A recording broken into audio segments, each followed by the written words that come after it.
This is Marcus with MMA Nut, and we're here at Club Nokia in Los Angeles for U of MMA. We've got a couple of guys on the card. We've got Kenny Johnson. How are you, Kenny? Everything's going great. Couldn't be better.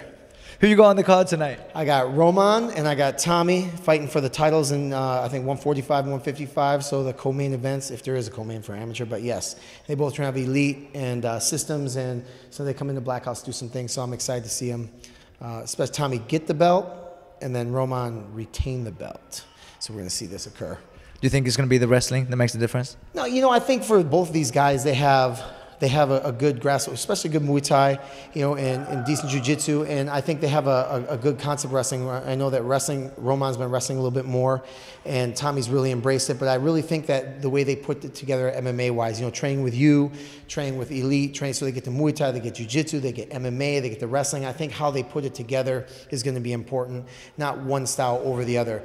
Of course, if you can just bomb someone out and not get to wrestling, that would be, you know, that's the wrestling I want to see. Takedowns with a 1-2. That's the best wrestling you want, is a right or a left takedown. But if they get past that, I have a confidence in their skills with the wrestling for MMA, and they're also their jiu-jitsu for MMA as well. And talking about a right or a left takedown, Rafael Dos Anjos, who you worked with a lot, you weren't able to be with him yesterday, but was that something you foresaw, a knockout against someone who's never been knocked out before? Man, I'll tell you what, I was watching it on TV with my daughter, and when he came out, I just saw, I mean, Rafael, I've worked with him and trained with him a lot, and not trained him so much, but worked and been around him because of Rafael Cordeiro and Blackhouse, and he's a guy that's constant pressure, and, you know, good hands, good kicks, but when the fight started, he just looked different, man. I think the loss that happened to him a few months back, he wasn't real happy with, and he's been really training hard, and just watching him when he came out, he was real focused in the way he was striking. His kicks were getting real crisp. But I kept thinking, okay, this is still Benson Henderson. He's pulled out against some of the best. And man, when Rafael, man, was throwing some of those kicks, and when, you know, landed that left hook, I was like in my room screaming, no way, no way. And my daughter's like, what happened? Did Rafael, because she knows Rafael, did Rafael get knocked out? I'm like, the opposite, you know? You know, it was good, I think, how he stuffed the takedown attempt, was in the front headlock, and what he did, I thought it was really well, it went real well. When he got up, a lot of people like to break away from the action, kind of restart. As he was getting up, he just transitioned right into his strikes again and didn't take the pressure off, and landed that really powerful left hook, and then stayed on him until the referee pulled him off. I thought it was key, and I thought he's been training really hard, and he looked amazing. And I'm thinking, I think Rafael was number 5 right now, and obviously Benson was the number 1 ranked, obviously below Pettis, so I think that should put him up a little bit, and I think his next fight should be either 1 or maybe 2 away from the title, since Pettis has to fight. So I'm looking forward to that. And he had a jumping knee there, flying knee, just before he landed that left hook as well. Do you think he got that from Christos Giorgos the night before from RFA? It's either that or Kenny Johnson's Bolt Wrestling system. I don't know. But you know what reminded me, as soon as he hit it, the first thing I thought of was, I mean, obviously I just seen Christos, but then also reminded me of when Jose Aldo hit the 1. So, I mean, I think all 3 of those guys, you know, Christos, Rafael, and Jose Aldo, they all hit it. Is perfect with that. It was a double knee. It was perfect. And I had just watched the highlights for Christos' fight, so it was really cool to see that, especially that pop into my mind, since I've been working with Christos for a long time. His uncle's a friend of mine, so it was just nice to see him, you know, finally progress. I think he moved it to another level. Although he's had a lot of success in MMA, I think that by getting the RFA title, I think is a huge step, because almost everybody that's had the title in RFA or done well moves on. We've had 16 guys move from RFA to the UFC so far, so, or even more. So hopefully Christos can be the next one. That'd be awesome. I think so. We're both the Tachi Palace belt now, and the RFA, and the Respect of the Cage belt as well. And such a finish against a very experienced Cochran as well. I think he will move on. But let's talk about Kenny Johnson a little bit here. You're the wrestling coach over at Blackhouse. You were with Alan last week for his UFC debut, which he won, obviously, by a great knockout. And now you're here as well. You come out with an app. You open your own gym. How do you find the time?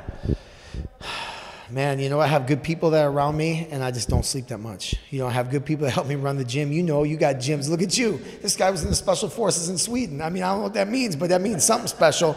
And fighting, chess boxing champion, 2 gyms. You don't even open 2 gyms near each other, which I couldn't figure out why. So he opens gyms 6 hours apart in rush hour. It's only 5 minutes in travel time, but in rush hour, it's like 6 hours. So you got the same thing. You got amateurs, you got pros, you're in this town, that town. So, and he's interviewing me. Where's your time? It's the same, man. You know, like, I have a certain amount of things I want to do, and I devote all my time to that, and everything else is just, it's not sacrifice, it's choices. So my choice is to first and foremost, spend time with my daughter, and I like doing things with her, so I need to work too. So I need to work that I can spend time with my daughter, and that means I got to fit everything in. And what it does, the gym and wrestling, I've been wrestling for 30 years, and so this is, you know, really important to me. The gym, all the guys I train, you know, that's what's most important. So I fit that in, and I just let everything else go to where I don't need it, you know. But you travel a lot as well. You do seminars, and now with as many UFC fighters as you work with, you got Pedro Munoz who's doing well in the UFC. You got Lyoto Machida. Next up, you got Fabricio Werdum fighting for the title. So it's not just about being here and doing it. You have to travel a lot as well. Yeah. How much do you sleep per night? The only time I get sleep is if I'm traveling in a hotel, because then I only have my fighter to worry about and maybe some phone calls to the gym and talk to my daughter. If I'm home, I've got everything at home, day regular chores, horses, gyms, fighters, everything you're here for. The only time I actually get some extra sleep is those couple days when I'm on the road where I don't have anything, I can't do anything, I'm gone. So I try to make up some sleep there. I just really try to squeeze everything in the day. You know, time management, and also just I sleep less and just focused on getting at hand.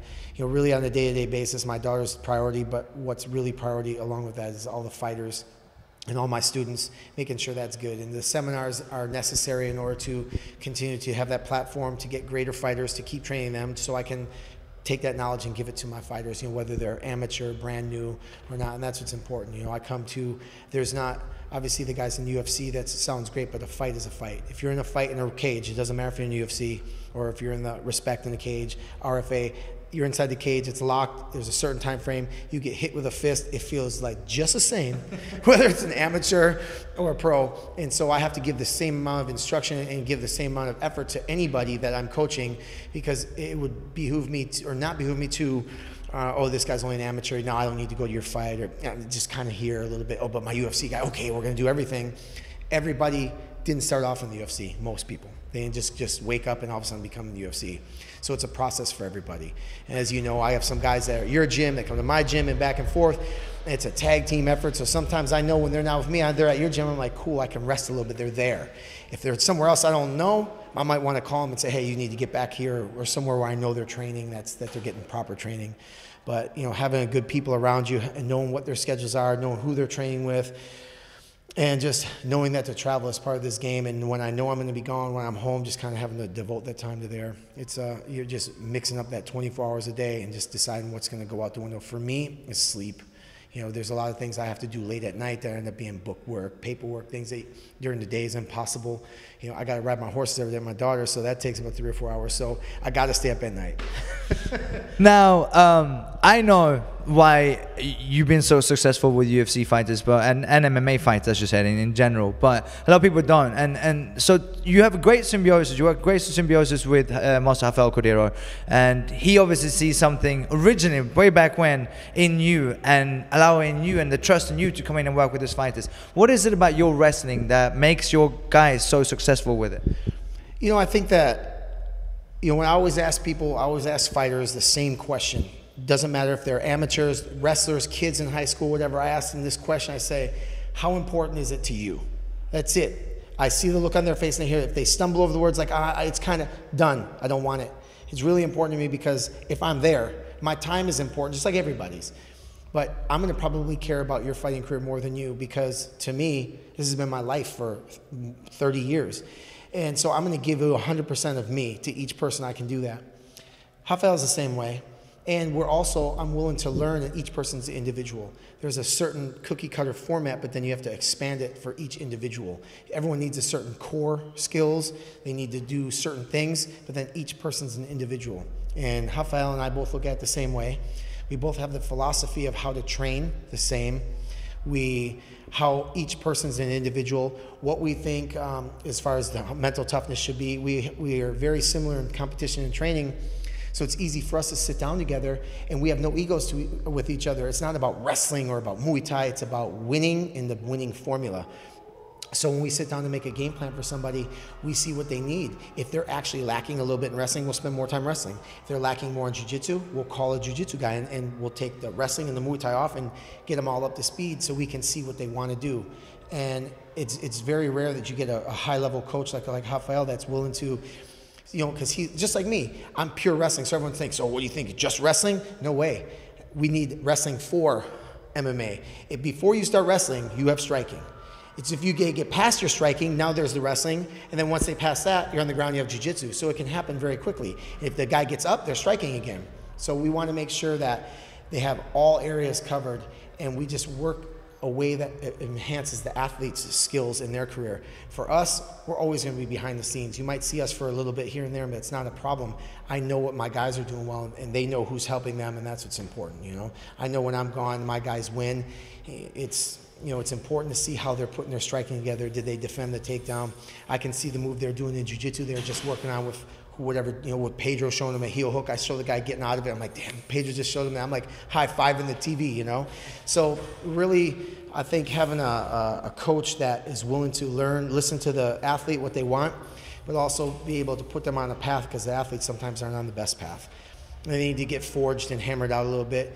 And so you have a coach that can take each person, it's one common goal, but a lot of different paths to get there. So as you have a team of guys like you do, each person wants to be a champion. Each person has certain skills, and the goal is the same.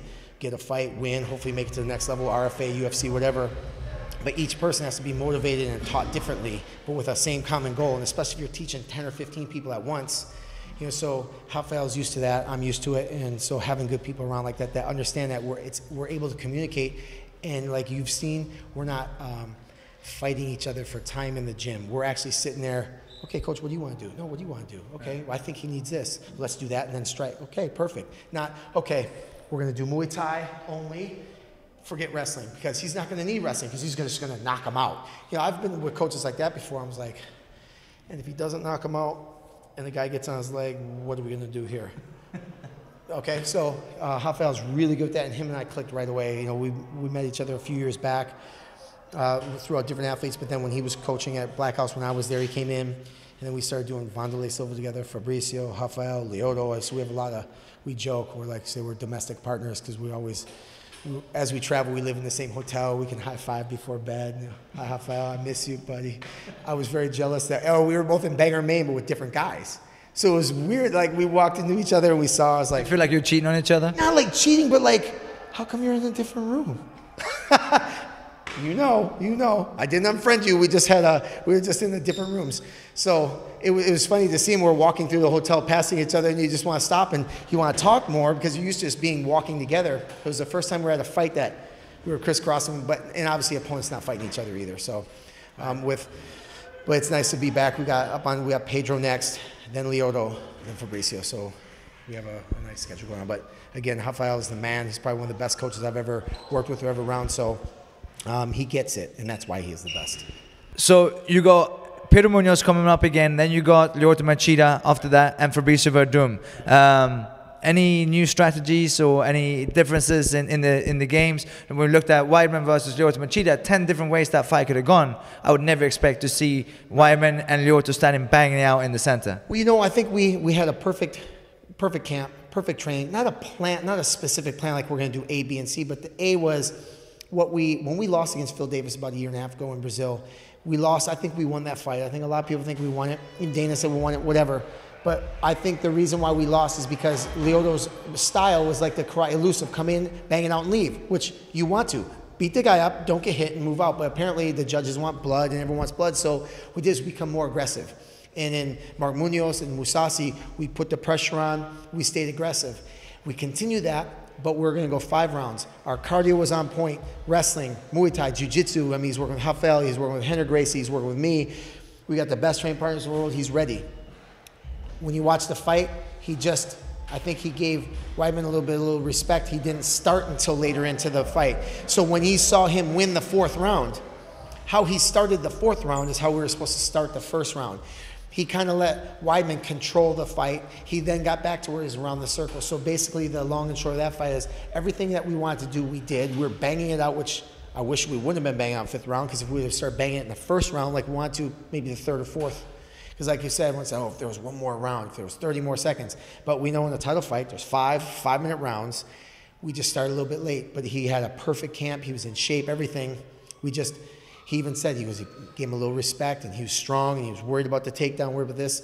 And I thought he had the tools to not to have to worry about that. But that's just a small function of making some adjustments in training and going forward. With Fabricio, he's going against one of the top level wrestlers again. It seems like all my guys are all these strikers and jiu-jitsu guys. We're just starting to snatch all the wrestlers. And I think Lyoto's getting another wrestler anyways for the next fight, by the way, too. And Pedro's fighting a wrestler from Oklahoma State. So we're just all these wrestlers. So, although I love wrestling, I got to see my guys win. So, there. Are you teaching them anti-wrestling? I wouldn't call it anti-wrestling. I would call it wrestling. So once you know something, then you know what to do and not to do. I hear people like talk about anti-wrestling. I don't even know what that is. Like anti getting hit in the face. It's like, I don't know what that means. But the idea is teaching them what wrestling is, and that we work on their core wrestling, and then in addition to wrestling for MMA. You know, so it's very different. It's modified. With Fabricio's wrestling, he's going to be fighting Cain, who's, he's a tank. He's got a gas tank for days, and he showed he can strike, he can wrestle, he can kick. He's a black belt in jiu-jitsu or a brown belt in jiu-jitsu, whatever he is. So he's got that. I mean, Fabricio's like a super black belt in jiu-jitsu, so I'm not worried about that. But where it's going to start is the striking and the takedowns, because you see what he did to Junior, just took him down, wore him out. I don't want to see that happen with Fabricio. So obviously, with a guy like that, we don't want to get taken down. And Cain, I don't really think he wants to stand and trade. It wouldn't be the primary thing, although he has heavy hands. He can kick, he's good, but I would think he'd want to probably strike, maybe put him down, score some points and come up. I don't know. But man, 2 guys weighing 250 plus. Whoever can, this is why I say all these plans we're working on, whoever connects first, that's who usually wins the fight, So we can do the best we can as far as training hard wrestling, making our cardio good, which I think is, Fabricio's a talented enough fighter and has enough knowledge of wrestling, striking, and jiu-jitsu that I put him up against anybody. And same thing with Cain. Whose gas tank's going to be longer? One, and who touches who in the face a little bit harder first. With the heavyweights, man, it's just one hit, and you're getting hit by literally a baseball bat. So we're working hard, and I'm hoping to. I've had like 4 title shots in UFC this year, and I'm hoping to take this one finally. So now, do you feel, to some extent, is Daniel Cormier's wrestling versus Kenny Johnson's wrestling, considering Daniel Cormier is Cain's wrestling coach? Right. You know what? I mean, I've known Daniel for, man, I think it's like over 15 years, man. And we used to train at the training center. Cormier is one of the best wrestlers, not only in the United States, but in the world. And so if we're looking at pure title, he's his wrestling coach, I'm his wrestling coach. I'd love to challenge Cormier to a wrestling match. But he's too big and he's too strong, and he might win. So I'm just going to say you're the greatest. I like DC. He's funny. He's a good guy, a friend of mine. But he's going to hopefully be given. And plus, Cain was a good wrestler. But I think DC has since he is a heavier weight guy, 205 plus, he's skirted between heavyweight and down. He's going to be able to give Cain every tool that he can possibly give him. And on that day, hopefully I'm looking across the cage at DC from a wrestling standpoint. I hope it doesn't even get to wrestling, actually. I hope it just stand and bang it out and is done on striking. I hope we get takedowns with fists and kicks. But if it gets to wrestling, I feel confident that Daniel and I have versed our people well, and maybe we'll have to flip a coin and buy each other a beer for who's the better wrestling coach. So whoever's guy does better in the wrestling, then that owes the other guy a beer. I think that's fair. Everything else, I don't want nothing to do with DC. But from talk jokes with him. I don't want nothing with wrestling. He's too big and too good. Daniel Cormier is a funny guy. That's what makes him a great title contender, because he can talk the talk and he can walk the walk as well. Sure. Now, the way you just said that, standing back, did you just predict a knockout for Fabricio Werdum against Cain Velasquez? Man, it's hard for me. Like, I don't bet on fights, and I don't predict things because I start getting nervous. I start thinking about every nuance of the fight, and it's like, say, oh, he's going to knock him out. I can say, I would really want a knockout. Predict what's going to happen. Man, I start thinking, oh, yeah, he's going to knock him out. But wait, if Cain hits him first, if he takes him down, then it's going to be jiu-jitsu. I start triple guessing myself what I would like. I don't want to see a good fight at all. I like to see him walk to the corner, touch glove, or walk to center, touch gloves. Fabricio throws a high head kick or a punch or a knee or just anything, and he has a heart attack. He falls out. He's okay, but we win the fight. I don't care how the fight goes. The only good fight is a fight that you win. There ain't no good fights if you're losing or getting all beat up. And everyone talks about that was a real fun fight. It could be, but it's way more fun if you're winning. Absolutely. And you do win. Absolutely. So for me, I can't predict. I would like to say I predict that the fight should be, I know 2 guys are going to train hard and come at this fight like this means something. It's for the heavyweight title, one of the greatest titles in all of sports. So I'm thinking these 2 guys are going to come at each other, and I would predict a good fight, meaning they're going to come out hard. It's going to be good for the fans. I think in this, the potential for someone to get knocked out is very, very high from either side, just because of what we're dealing with, and that's always the case.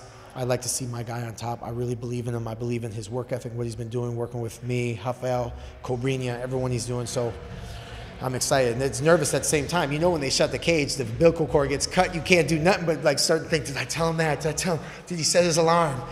Did he floss his teeth? Did he brush his teeth before he went to bed? Oh, God. You heard it from Kenny Johnson. To check out more on Kenny Johnson, get his app first and foremost, Bolt Wrestling, Blackhouse, seminars. Where can they find you on Twitter? Twitter and Instagram is Bolt Wrestling. You can find on Bolt Wrestling on Facebook and boltwrestling.com. And the app is for iPhones and iPads, so Android users, man, I'm such Samsung Galaxy. I'm sorry. Can you borrow your friends? Go in half. Bring it to the gym, so it's like $7 a piece, $7.50, and then go in half on that. And then boltwrestling.com, we're about to launch a complete, not a virtual training, but there's going to be a lot of training and videos and subscription-based, so you get to come on there and see a lot of techniques that we're going to film every day when I'm at seminars, train all the guys behind the scenes and sneak techniques when I'm working with Anderson, Lyoto, Jose Aldo, all these different guys. So boltwrestling.com, and hit me up on Bolt Wrestling if you guys have any wrestling-related questions. And then make sure to check out Marcus as well, because that guy's all over. Marcus, what's your Twitter? Marcus Koval. And your website? MarcusKoval.com. SystemsTrainingCenter.com and GBNCino.com. See, he's got systems training that's in Hawthorne, and GB Encino, that's like 40 miles away. And when he said that he go to the new gym, when I saw you, I was like, in my mind, the only thing I was like, that's awesome, you got 2 gyms. And the second thing I'm thinking, they're so far apart. How do you do it? And what'd you say? I'm so ragged. I'm so tired. I got 2 gyms. And all I'm thinking is 2 gyms would be a nightmare anyways. Yeah. But then you're going to spend more time driving between 2 gyms. Did they clean my mats? I don't know.